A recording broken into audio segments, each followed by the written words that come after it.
When's the last time you picked up a game that you knew nothing about, knowing little to nothing about its existence, but the moment you did, it made such an impact on you? Again, knew little of the title, what type of game it was, when you finally played it yourself, everything just clicked. You spent hours upon hours on it, wanting to know what happens in the story, getting lost in all the places you could explore, helping with quests in order to experience the worlds around you, and learn about every character you could, find all the items around every corner, and play the game as often as you could every single day until before you know it, over 100 hours of your time was given to that playthrough. And you didn't regret a single second of it.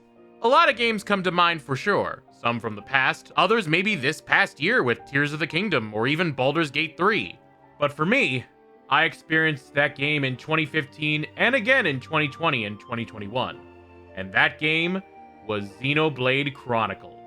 I found Xenoblade Chronicles much later than most, as it released in 2011 and I didn't discover it until 2015, through the magic of YouTube videos. It wasn't long until watching clips of the game made me want to purchase it for myself. 2015 wasn't the best year for me. In fact, it wasn't a good year for me at all. But one of the highlights of that year was playing and beating the game for the first time. It was also around that time that Shulk was announced in Smash Bros. And the Xenoblade series was getting more popular. I know of the stories of Project Rainfall and how fans petitioned to have it in the West, along with Pandora's Tower and the last story, but I found it because someone decided to play it and broadcast it, and I fell in love with it ever since. I became legit obsessed with the series, and honestly, I still am now. I'm so obsessed with it, I have a Rhine time clock that I own right now. You can even see it in the background. I commissioned a Rhine time clock, shared it on YouTube, and to this day, it's still one of my best YouTube videos. I don't know how to feel about that. Years later, Nintendo and Monolithsoft would release a full remake of the game with Xenoblade Chronicles Definitive Edition. And while it took me a bit longer to beat the game, I fell in love with the game all over again. When I played it the second time though, I streamed it with my chat, all having them experience the twists and turns of the story, reacting to the insane moments, and all great things this game had to offer. It felt so satisfying to share the game to a group of people, share why I love Xenoblade Chronicles so much. Well, this time, I'm gonna share it again.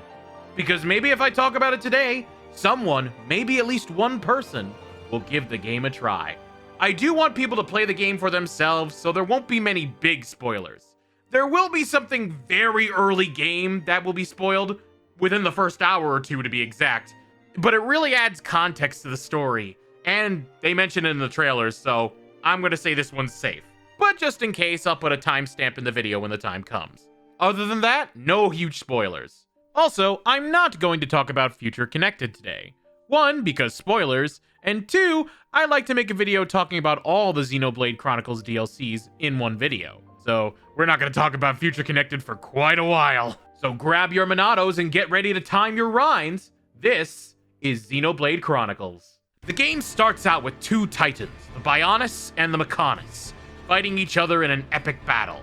And once the battle ends, eons pass by as life begins to sprout on these titans. But war starts to break out between the Homs and the Mechon. And we see that right in the beginning of the game. We see this war in the Battle of Sword Valley. You first see Dunban, the hero holding the Monado, the only blade that could take on the Mechon force. We see Dunban and his war buddies fight an epic battle, only to cut to a year later, where we focus on our main character, Shulk, a bit of a recluse who studies the Monado in a lab, trying to discover the unfathomable power the blade may have. Shulk has many people in his life, like Rhine, his loyal best friend and timekeeper, who may not be the sharpest tool in the shed, but is a good bit of brawn to match with Shulk's brain.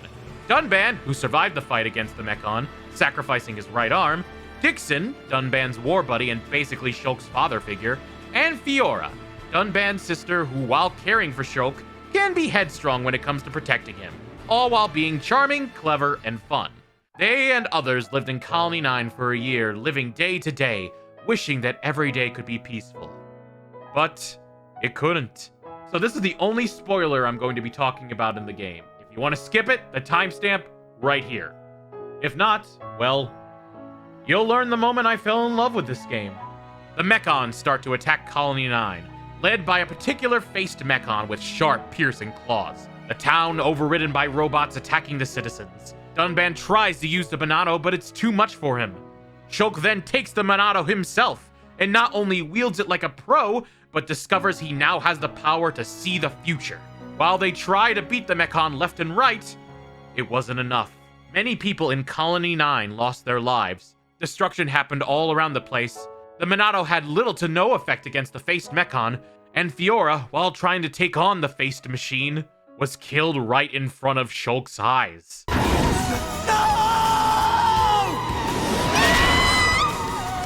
Absolutely heartbreaking. Gives me goosebumps every time. It's one of the most intense scenes in a Nintendo game, in a Wii game originally. You not only empathize with Shulk, but you really want to root for him. You want to see where his journey takes him. And from that moment on, I was hooked. Yes, the game sets Shulk on a quest for vengeance after the attack on his colony to journey to the Mechonis, all while accompanied by his friend Rhine, to find and take on the Face Mechon Metalface. A creative name, but much better than what his Japanese name was. We don't talk about it. It's a strong start to the story, with the stakes being extremely high as is. But as the journey goes on, and I will be as spoiler-free as possible when saying this, your quest for revenge-seeking evolves into something much more. Shulk and his friends travel all throughout the body of the Titans, meeting all sorts of new people and seeing all sorts of lands. From the vastness of Gour Plains, the beauty of Magna Forest and Aerith Sea, all the species he meets throughout his journey, from the Homs and colonies, the Nopon, basically the Mughals of the Xenoblade universe, only 10 times better, even the Hyentia, a species of bird-like people who live secluded at the top of the Bionis. While Shulk and Rhine starting out, they meet others along the way. They meet Sharla, a medic who's from Colony 6 after it's been attacked, Melia, the future crown princess of Alchemoth. Even Dunban comes back to help out with this Mechon-taking band of heroes with only one arm. This man is a hero, and he doesn't even have to use all his appendages to be one. But out of all the playable party members, none of those are my absolute favorite. They're all great, but not my favorite. Ricky the Hero Pawn is my favorite. I know a lot of people tend to find him annoying, but he grew on me quite a lot. Sure, he could seem like an overly cute character made for comic relief at first, similar to Mog in Final Fantasy VI, or Slippy in Star Fox, but the more I learned about the guy, the more he became genuinely one of my favorite characters from the Xenoblade series. From both what he says in the main story, and especially the optional content. He quickly became as likable as he was adorable. So much so that I use him in my main party. I understand why people don't like him, but out of all the annoying characters that have existed in gaming, I assure you Ricky is a diamond in the rough. And I love him very much. And there needs to be plushies of this guy. Why is there no Nopon plushies, Nintendo? Make it happen! Anyway, the story goes on a lot of twists and turns, and I can make a video on that alone if I wanted to. But I want people to play the game and see it for themselves. Also, one thing unique about the Xenoblade Chronicles story is the voice acting. It's very British. Since the game originally wasn't planned to be localized in the good old US of A, Europe had their hand in doing the job. And it's one of my favorite things about Xenoblade now. This may be just the American in me talking, who's not used to hearing anything but an American accent, but the British accents give an extra fantasy feel to it all. I also love all the slang that's used too. It just makes it stand out from a lot of other RPGs that are dubbed. And I'm so glad that the British accents and localization stuck around throughout the franchise. It really gives Xenoblade its own identity. Not to mention the talent they got. Lord on Bionis. Every single voice actor in this project does a magnificent job playing their roles and providing a believable and captivating performance. My favorite has to be Adam Howden, who does an exceptional job as Shulk, really selling those line deliveries. And his screams, there's no other word than bone-chilling. Talk all you want, because those words will be your last! Seriously, it's so good. Even when it happens in the middle of combat. Ah! Everyone in the main party does a good job. Alvis's voice actor is fantastic with being mysterious sounding. And let's not forget, a hero is only as good as his villain. And I'm going to give a special shout out to Timothy Watson as Metalface, who just plays the cocky villain to a T. His cockney, gravelly voice is so iconic and chilling, but also incredibly memorable. No wonder he's one of the most unforgettable antagonists in all the Xenoblade games. Pathetic! After all that talk, sword was crushed by worthless maggots like you. Love his voice. And so do my friends. Everyone I know loves imitating him. How are you doing, Monado boy? Monado boy, Macho Man, Malanga boy, Aegis boy. Fancy meeting you here, Menudo boy. Monado boy. Sorry, I had a plate of menudo the other day and it's been on my mind. It's really good. It's like a Mexican soup with cow stomach. You should try it sometime. Anyway. Hey, imitation is the most sincerest form of flattery, right? But the game has a lot more going for it than spectacular story and incredible voice acting. There's some gameplay with this package, and good one at that. So many things I adore about this game, so let's start with the combat, which is certainly different and something that has changed as Xenoblade has gone on throughout the years. The combat in Xenoblade Chronicles 1 ditches turn-based style gameplay and moves on to something similar you would see in an MMO. Your character auto-attacks the moment a battle starts, doing little bit of damage at a time. You have a series of attacks at the bottom of the screen called arts, basically special attacks that can be used on the enemy, or moves to heal you, lessen aggro, change effects in battle, all sorts of things. A lot of factors can come into play when using these attacks, such as using some moves after others specifically, or even where you are located, such as Shulk's backslash doing best, well, behind the enemy. Which is why it's called backslash. Every character has a different style of playing too, with all their strengths and weaknesses. Shulk is described as a glass cannon, where he can do some decent damage but is pretty vulnerable when attacked. Rein and Dunban are more offensive heavy, Rein being more of a tank who can take hits as much as he can deal them, but being a bit slow. Dunban being more of a faster and lighter fighter, being quick with his attacks. Sharla is a healer through and through and focuses on keeping the party alive, and equipping them with buffs and debuffing the opponents. Melia uses both offensive and defensive magic, or ether as it's called in this universe. She uses her arts to both give buffs to the party, and also as attacks against enemies as well. Probably one of the most unique party members and one of my favorites. And Ricky is, well, whatever you want him to be. He can heal, he can attack, he can use ether magic, he has enough HP to do some decent tanking. Game mechanic wise, he's a jack of all trades. Personally, I use him as both a tank and a healer, and he fits my main party quite nicely with Shulk and Dunban. He's honestly a better healer than the actual healer of the game. You can have up to 3 members in the party, and each combination of the 3 can work well with defeating a variety of enemies. For example, Shulk can use a command that induces a break effect, while Rein's art induces a topple effect, knocking the enemy down. Shulk then can use a move that does a daze effect, and that leaves the enemy down for you to do massive damage. As you can imagine, it invites strategy to these fights, and these combinations can break enemies to a pulp and have them exposed and deal a lot of damage. Also, you know those visions you get in the story? That just ain't in the plot, Monado boy! You can get those in combat and use them to your advantage, whether to warn a party member to use an extra attack or do a chain attack to level the playing field. And you'll know you'll change fate when the music gets even more intense and it sounds epic, and God, I love this game and fighting in it so much. Oh yeah, we should talk about chain attacks. They're unique to the Xenoblade series, and started right here. You have a party gauge on the top left of the screen that you build over time with your combat, and once it's full, you commence a chain attack, where each party member does an attack that can build and build. Usually if the color of the art is the same, the attack can combo and do even more damage.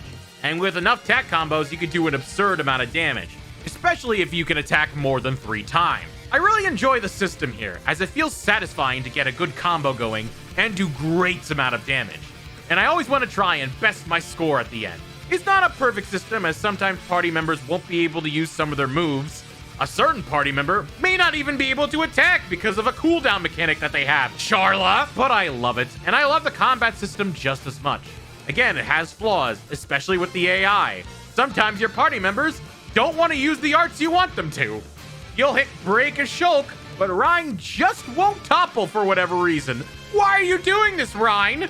Is it not time to topple? But the Definitive Edition has fixed a lot of the problems and made things a lot easier with fighting enemies.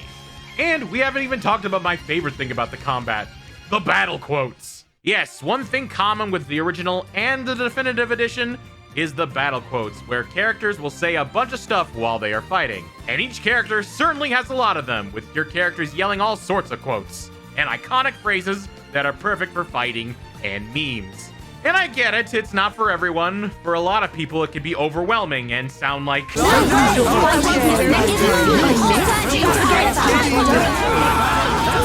Personally, though, it never bothered me, and I know it didn't bother a lot of people either. I felt a lot of the quotes are timeless, and they make me happy just to hear them, and give the fights sort of like a flair and flavor to them. They also change over time as your party members get to know one another, and depending on who's fighting in the party. It's one of the many reasons you want to mix and match your party, because you never know what funny comments they'll say and how they'll react. And another reason you want to mix the party is so they'll like one another. Xenoblade shows the importance of friendship. If the party likes each other, they will fight better, and your chain attacks will increase tenfold in both damage and more turns. Your party naturally builds their affinity with one another, but there are other ways to do it, such as side quests, which we'll get to later, giving gifts to certain members, where some gifts will do better than others and worse than others, and the most interesting way, heart-to-hearts. Heart-to-hearts are little cutscenes between two characters in the party that not only raise affinity, but also have great lore and character moments too. While they aren't voice acted and some of them can be hard to achieve, as they require a decent amount of affinity links to begin with, they still can be very rewarding, as it gives you a look at side characters you've never seen before. Especially with Ricky, I swear, his best stuff is in the optional content with his heart-to-hearts. I really love every single heart-to-heart he is in, and it shows more of his personality than him getting hit like a volleyball. He's so sweet and wise, and I just love the guy. And I wish we saw more of this side of Ricky in the major cutscenes and story. How can you not love this guy? And there's still more layers to this combat, as you can level up your own arts, how you have each skills that can develop and link with each other. So much goes into the combat, and I adore all the specifics very, very much. But at the same time, I understand mentioning this all at once, along with the idea of adding equipment, gems that can add buffs and debuff your character, and all the other stuff that goes into the combat system. This all can seem very intimidating to new fans. It's a lot to keep in mind, but I promise you, this game looks more complicated than it actually is. The tutorials of the game do a really good job of helping you figure out what to do, and you're able to navigate the menu and customize things a lot easier now, especially with the release of the Definitive Edition. You may not get the most optimum playthrough your first time, but you don't need to. You don't even need to grind that much. If you really just want to experience the story, there's a casual mode you can switch to at any time, and switch out of if you want more of a challenge. Grinding is not something you're going to have to worry about if you want to experience all this game has to offer. I've got a question for you, Monado boy. You ever know the joy of opening up a Christmas present on Christmas morning, ripping right into the paper? Because I do. And right now, you all are looking festive. Go on, hit Fat Yonkey Sploikey, Monado boy. Monado boy, have you ever heard of Persona 4 Golden? It's a JRPG where you dungeon crawl and build relationships with your best friends. And I know what you're thinking. I've seen some high-level enemies in the game. Immovable Gonzalez is pretty tough. Don't you have to grind in order to fight? Are you feeling it now, Monado boy? Well, you could do that, but I really don't recommend it. There's a lot of easier ways to gain experience in the game. Ones that are a lot more rewarding and more fun. One of the easiest ways to gain experience is just walk around and explore. See what the world has to offer.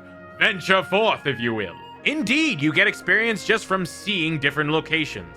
And there are quite some magnificent ones in the land of Bionis and Mechonis, like the beautiful open area of Gower Plains, the calm and peaceful Colony 9, absolutely beautiful views like Satoral Marsh, Aerith Sea, and Valak Mountain. I'm sorry, look at how these places look. Some of the most beautiful locations I've ever seen in a video game. Just look at the stars and the ether particles and the lights all around. It's just so visually appealing. It's crazy to think this game was originally on the Wii of all things. I know we're playing it on the Switch now, but the fact they were able to fit these on a Wii disc, insane.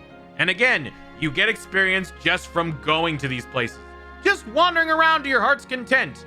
Whether you go to a story location, go off the beaten path for a side quest, or to find an item, or just exploring because you wanted to. If you really think about it, the first Xenoblade may have laid a lot of the groundwork for what Breath of the Wild would eventually turn out to be. They are completely different games, sure, with different mechanics, but it's hard not to see some parallels, especially with Monolithsoft helping with the future Zelda game. Anyways, yes, you can explore and get quite the level up from doing so, and it not only reduces the need for mindless grinding, but it also encourages the player to go out on an adventure, doing what they can to discover new areas and see what's around the land, making exploration more enjoyable and worth doing. After all, if you're going to be constantly rewarded for seeing new sights, and if doing so will make it easier for combat, might as well, right? There's also another way to gain experience, something that really takes up a majority of the game if you choose to do it. Side quests. If there's one thing Xenoblade is known for, it's their side quests. Side quests here, side quests there, side quests everywhere. Side quests in the fog, side quests with a brog. But I do like my side quests, they are fine. I do like my side quests, Time of Rhine. There are over 400 side quests to complete in the game. So if you would like, you could majorly increase your total playtime just by doing them alone. Now some are greater than others, as there are two different types of quests. The generic side quests and the side quests with more of a plot and story to them. The generic ones, well, they are more simple, given out by unnamed NPCs and having you do basic tasks. Gathering materials, fighting monsters, basically tasks to do that can feel like busy work if you decide to do them all at once. They do help give you experience and items, and I do recommend doing them, but at the same time, if you see a random citizen without a name and just see an exclamation point on their head, you're gonna want to mash the A button until the icon above their heads disappears. But if it seems tedious, why do it then? Well, the good thing about these generic quests is that 9 out of 10 times, these quests will be done while you are trying to complete the main story, or do another side quest. You'll find monsters on your path, or the items you're looking for will be on the ground, and it will feel like extra progress you're completing while trying to complete the main game. Combine that with the fact that the Definitive Edition shows you exactly where these items and monsters are, so you don't have to go all over Bionis' green earth to find it. Combined with the fact you don't have to return to Bob No Name to get the quest done, doing these generic quests just flows magnificently. And it really does make a difference with the extra experience. The real side quests, though, shine with the main character. All throughout the game and all the locations you find are side quests that involve specific characters that have you do all sorts of things. Some have you doing the monster and fetch quests, but you often have in-game story reasons for doing so. In the refugee camp, an artist and a writer are working together to make a picture book for a young Napon to cheer him up, and there's a side quest for that. There's a side quest where you help two Ientia explorers make their way to Valak Mountain, and how you have to get them supplies and help them out. There's a side quest for that. There's a chain series of side quests involving Napons and Polynorbs and how they are doing very questionable things with them and how you have to stop something fishy going on. You even have a quest where you have to fix someone's broken watch. A simple quest of just going to the lab and finding supplies to fix an object not only gets you experience, but a decent amount of lore that is even connected to the main story. I won't spoil what, you'll have to figure that out for yourself. These side quests do so much to provide world building and tell the stories of individual NPCs. The characters and story of the main game are already fantastic and well developed, but the fact it's able to tell you all these little stories of characters who live in the areas you travel through, give us little glimpses of their lives and have us help them in ways that we can, is just so fulfilling. You can literally spend hours upon hours doing all the side quests you can.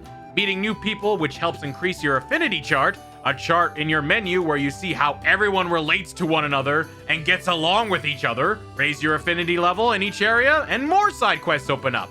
And there's more lore and rinse and repeat, and you're having the right time of your life. And yes, your visions play a role in side quests too, cause of course they do! Not only do they give you options for different side quest outcomes, but when you gather items, a vision will pop up saying that you need to keep an item for a future quest so you don't have to worry about accidentally trading or throwing out the item you need later. You have no idea how creative and important something like this is, and I'm so glad it's in this game. My favorite chain of side quests, though, has to be restoring Colony 6. You have to gather materials all throughout the land in order to bring the barren and devoid life of the colony back to what it once was, if not better. You level up each area of the colony and make it better and more beautiful. And guess what?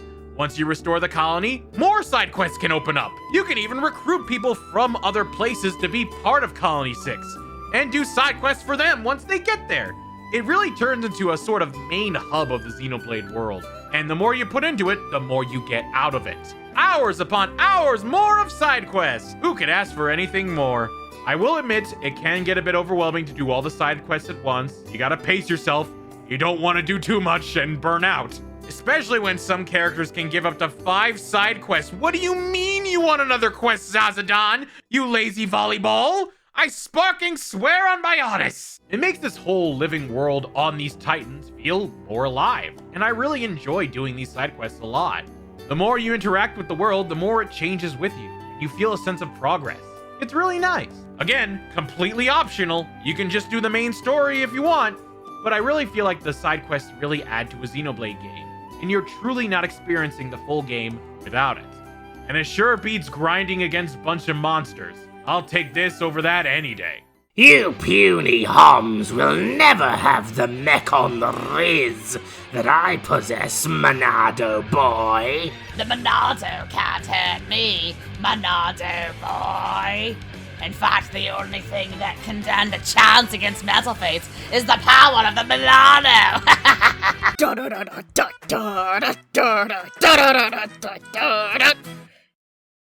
What? Bluey is high-class entertainment, Monado boy! Even so, exploring all these areas and doing the side quests is made even better with one crucial factor with Xenoblade. The music. Holy Lord on Bionis, these music tracks, there are some absolute 100 out of 10 bangers that are timeless to fans of the Xenoblade community. So many tracks are truly iconic, beautiful, blood-pumping, some of the most memorable and amazing tracks I've ever heard in a video game. The ambient songs in each level as you're walking through not only fit their surroundings perfectly, but also have an alternate day and night theme. Absolutely astounding and just makes things full of variety. Not a single ambient song I dislike. Cutscene themes are really well done too, as a lot of times those tunes really fit what happens in cutscenes scene by scene, with some amazing tunes fitting epic moments like one who gets in our way right before a boss fight, sad moments that have more somber music playing, and how can we forget Engage the Enemy, where nothing bad ever happens when this song plays. Oh no! Is it Engage the Enemy? Every Xenoblade fan knows it means death! Stop playing that music! Stop it, please!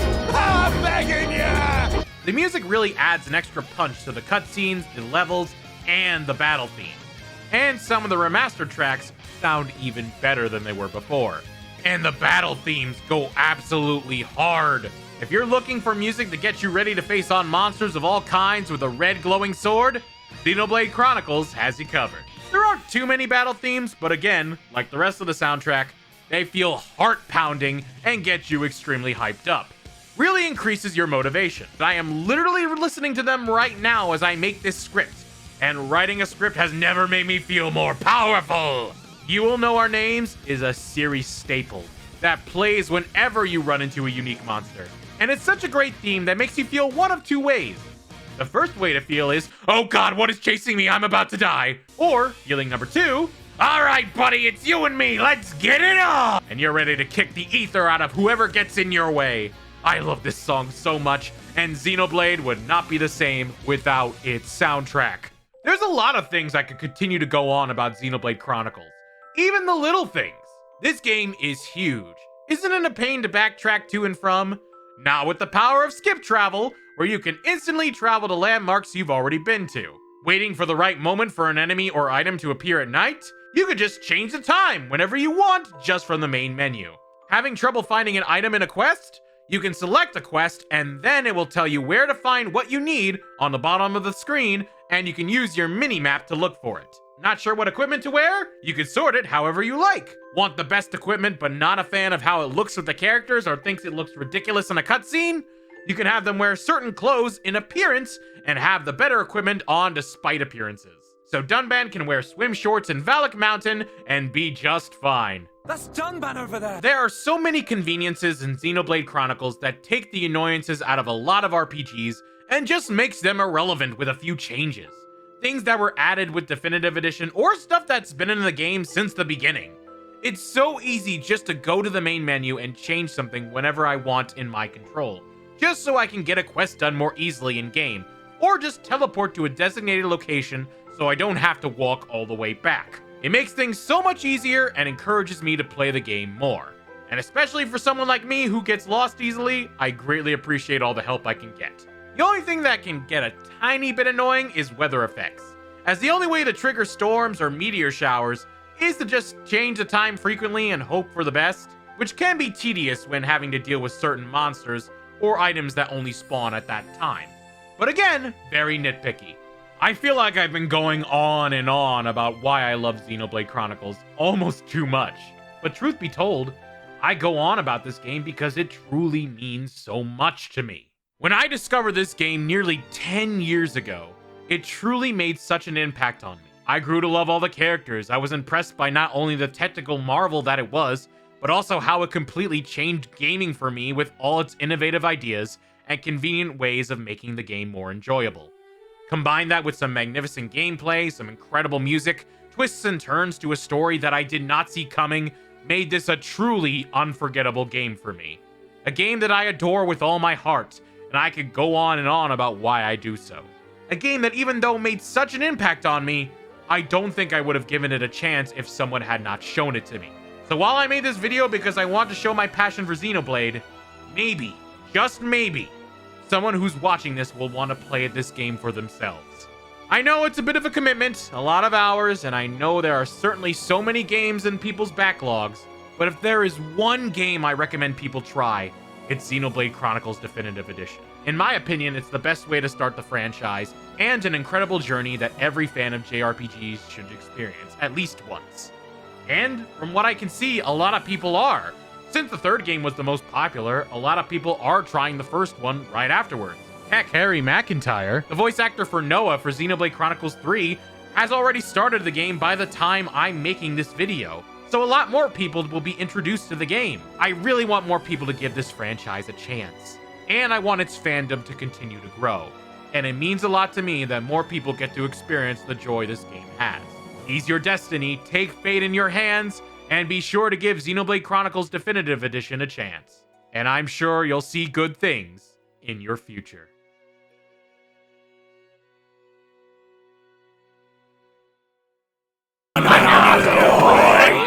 Hey everybody, Random Bystander here, and thanks so much for watching all the way to the end of the video. I wanted to announce something. We finally have a Patreon. What does that mean? Well, if you check the link in the description below, it'll take you to my Patreon page, where if anyone would like to support the show, you can do so in a multiple amount of tiers. Backing the Patreon can give you things like behind-the-scene footage, Discord roles, your name in the credits, your name said out loud in the credits, and more. I've been debating to have a Patreon for some time, but I thought now, with the start of the year, it would be the perfect time to do so. So if you'd like to contribute, link is in the description below. Thanks so much, and I'll see you all in the next video. Have a good night.